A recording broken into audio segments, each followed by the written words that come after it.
Nhà kinh tế học Alex Kruger kỳ vọng về một khởi đầu tốt của thị trường tiền điện tử trong năm 2022. Ủy ban Chứng khoán và Giao dịch Hoa Kỳ đã bổ sung một nhân viên mới để hoạch định chính sách tiền điện tử. Nga lần đầu tiên chấp thuận một quỹ giao dịch trao đổi ETF blockchain của Esper. Panama đang theo đuổi tiến trình Bitcoin hóa với kế hoạch xây dựng 50 máy ATM Bitcoin trong năm 2022 là những tin tức sẽ có trong bản tin chuyển động crypto 24 giờ tối nay.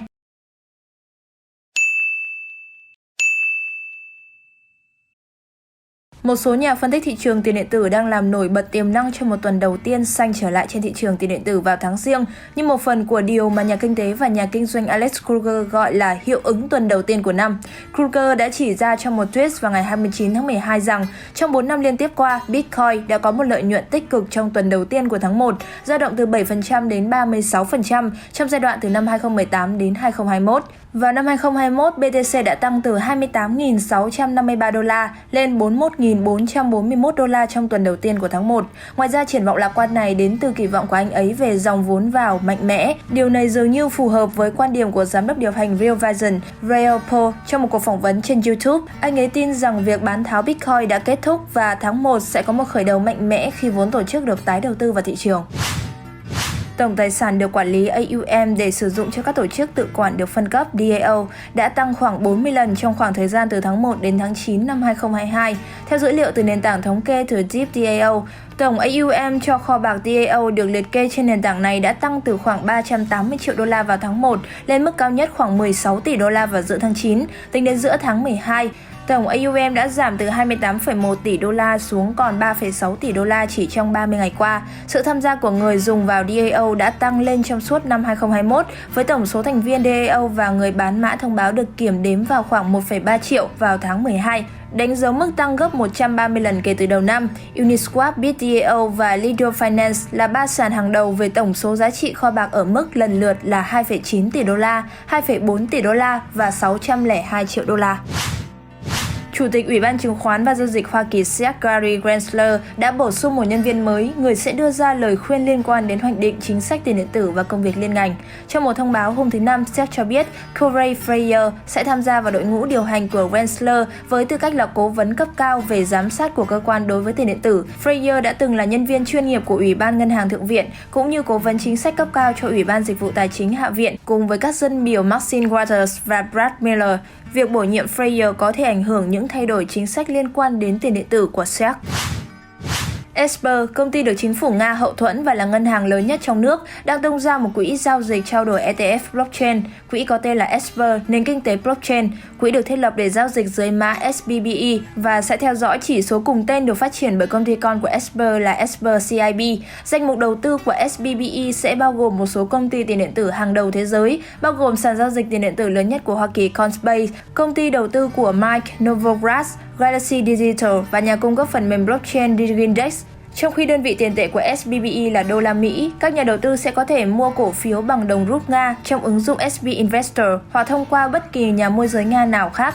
Giá cổ phiếu bắt đầu ở mức 10 rúp, khoảng 0,013 đô la. Theo báo cáo của ETF blockchain của Esper, sẽ là ETF đầu tiên ở Nga cho phép các nhà đầu tư kiếm tiền trên thị trường blockchain mà không gặp khó khăn liên quan đến phát triển trực tiếp, mua, nắm giữ và bán các loại tiền kỹ thuật số.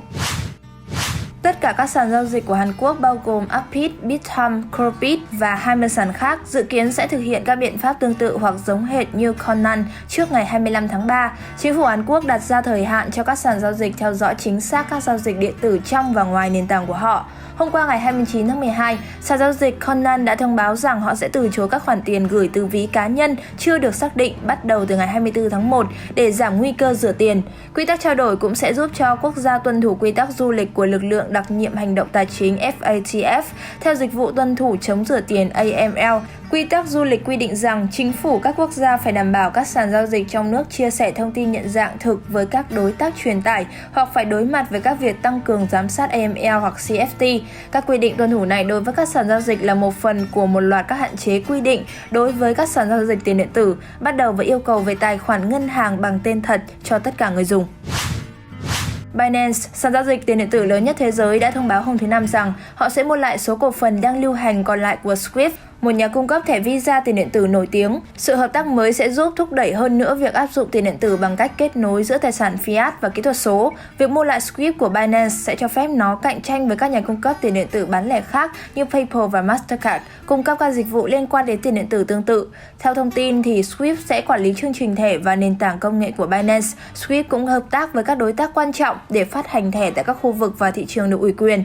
Mặc dù Binance đã vướng vào tranh cãi về quy định trong năm nay, nhưng nó vẫn không ngăn công ty phát triển sự hiện diện của mình thông qua các thương vụ mua lại mới và mở rộng dịch vụ của mình sang các thị trường mới. Panama đang cố gắng hết sức để bắt kịp với quá trình Bitcoin hóa của El Salvador với việc lắp đặt 50 máy ATM Bitcoin BTC vào năm 2022. Nhờ Santo Blockchain, 50 trong số 300 máy ATM theo kế hoạch sẽ bắt đầu được vận chuyển đến Mỹ Latin vào đầu năm 2022. Santo Blockchain sẽ đầu tư tổng cộng 1 triệu đô la Mỹ Latin nói chung vào năm tới như một phần trong kế hoạch 300 máy ATM Bitcoin của mình. Santo Blockchain thông báo Panama sẽ là quốc gia đầu tiên được hưởng lợi từ các máy ATM Bitcoin mới mua của họ, trong khi Colombia và Costa Rica là những quốc gia tiếp theo trong tầm ngắm của họ. Panama đã trở thành một trong khu vực tài phán ngày càng thân thiện với tiền điện tử. Vào tháng 9, một dự luật mới đã được soạn thảo để công nhận BTC là một phương thức thanh toán thay thế, có thể cho phép các quyền lợi tự do lớn hơn ở Panama khi sử dụng tiền điện tử. Một tin tặc đã đánh cắp 16 NFT có giá trị khoảng 593 ETH thông qua một trò lừa đảo trực tuyến. Todd Kramer .88, một người phụ trách nghệ thuật và nhà sưu tầm NFT tại New York, đã báo cáo rằng 16 mã thông báo có giá trị cao của anh ấy đã bị đánh cắp ngày hôm qua, bao gồm 8 NFT câu lạc bộ du thuyền Brodev, 7 NFT câu lạc bộ du thuyền Motandev và một NFT Clone X. Anh đã bị tấn công sau khi nhấp vào một hợp đồng lừa đảo được ngụy trang thành một DApp NFT chính hãng và ủy quyền cho hợp đồng chi tiêu mã thông báo thay mặt cho anh ta. Trong khi tin tặc đã bán thành công một số NFT bị đánh cắp trên OpenSea, những NFT khác đã bị nền tảng đóng băng theo yêu cầu của Kramer và có thể được trả lại cho chính chủ. Sau đây là một số tin vắn đáng chú ý trong ngày.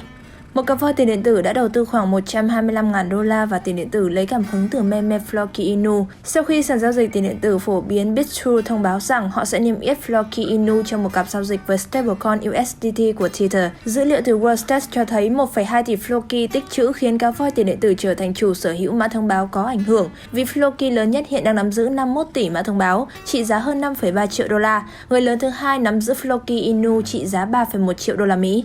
Theo một tiết lộ vào thứ Năm, MicroStrategy đã tiếp tục mua thêm khoảng 1.914 Bitcoin với giá khoảng 94,2 triệu đô la tiền mặt, với giá trung bình khoảng 49.229 đô la cho mỗi Bitcoin. Theo hồ sơ đệ trình hôm thứ Năm lên Ủy ban Chứng khoán và Giao dịch Hoa Kỳ SEC, tính đến ngày 29 tháng 12 năm 2021, MicroStrategy nắm giữ tổng cộng 124.391 Bitcoin với tổng giá trị lên tới 3,75 tỷ đô la và giá mua trung bình khoảng 30.159 đô la cho mỗi Bitcoin, bao gồm cả chi phí. Rocket Pool, một nền tảng staking Ethereum 2.0 phi tập trung, đã vượt qua tổng giá trị 350 triệu đô la bị khóa TVL trong vòng 5 tuần kể từ khi ra mắt chính thức. Dự án nhằm mục đích loại bỏ các rào cản gia nhập cho các nhà phân phối ETH2 và các nhà khai thác nút.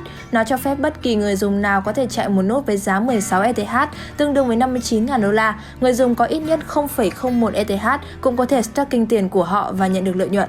El Salvador sẽ xây dựng một sân vận động quốc gia mới với sự hợp tác của Trung Quốc, Tổng thống Nayib Bukele cho biết trong một bài đăng trên Twitter bằng tiếng Tây Ban Nha vào thứ Sáu. Đây là sự hợp tác do Chủ tịch Tập trực tiếp cấp phép và là một hình mẫu của tình hữu nghị giữa các dân tộc Trung Quốc và El Salvador. Bukele viết trên Twitter bằng tiếng Tây Ban Nha đề cập tới Chủ tịch Trung Quốc Tập Cận Bình.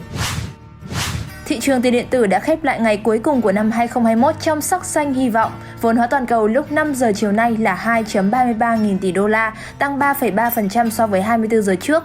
Bitcoin phục hồi về mức 48.467 đô la, tăng 3,2%. Ethereum trao đổi tại 3.805 đô la, cũng tăng 2,8%. Binance Coin là 528 đô la. CryptoLeaks VN xin cảm ơn nhà tài trợ CRVN Capital và quý khán thính giả đã đồng hành cùng chương trình. Nhân dịp năm mới, CryptoLeaks VN xin kính chúc các bạn một năm mới đầy sức khỏe, an khang, thịnh vượng. Chúng tôi xin chào và hẹn gặp lại.